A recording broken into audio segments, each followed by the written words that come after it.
এই দেখো, এই অ্যাক্ট্রেসগুলোকে কি সুন্দর এই ড্রেসটা পরে সিলিমা সুন্দর লাগছে। হুম, আমারও না ইচ্ছা করে এই ড্রেসগুলো পরতে। সে তুমি পড়তে পারো, কিন্তু বাড়ির ভিতরে। কেন বাড়ির ভেতরে কেন পরবো? এই ড্রেসগুলো পরে একটু বাইরে দিয়ে বেরাবো, এটাই তো ভালো লাগবে। বাইরে দিয়ে তুমি বেরোতেই পারো, অসুবিধা কিছু নেই, কিন্তু যখন কেউ খারাপ কমেন্টস করবে তখন কিন্তু তাকে উত্তর দিও না। কেন উত্তর দেবো না? সে খারাপ কমেন্ট করবে আর আমি উত্তর দেবো না? আমি চুপ করে কেন থাকবো?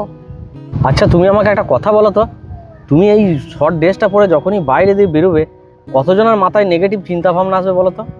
হ্যাঁ, সে তো অনেক জনের মাথায় আসবে। তাহলে এতগুলো মানুষ তো একসঙ্গে ভুল হতে পারে না। মানে আমি তো ঠিক বুঝলাম না, তুমি কি বলছো? দেখবে মার্কেটে তালা দেয়। তালা কেন দেয় বলো তো মার্কেটের দোকানগুলোতে?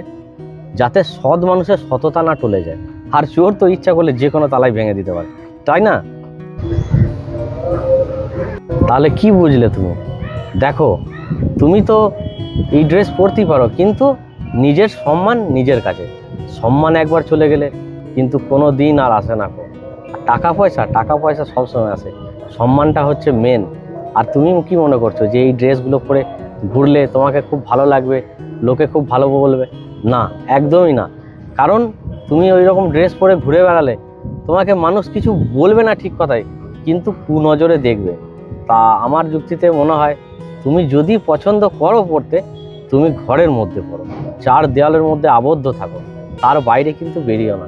তাতে কিন্তু তোমাকে ভালো মানাবে না, সুন্দরও লাগবে না, বরঞ্চ তোমার প্রতি মানুষের দৃষ্টিশক্তিটা খারাপ হয়ে যাবে। একদম ঠিক বলেছো তুমি, আমি এইবার বুঝতে পারলাম। তুমি বুঝেছো, এতেই আমি খুব খুশি।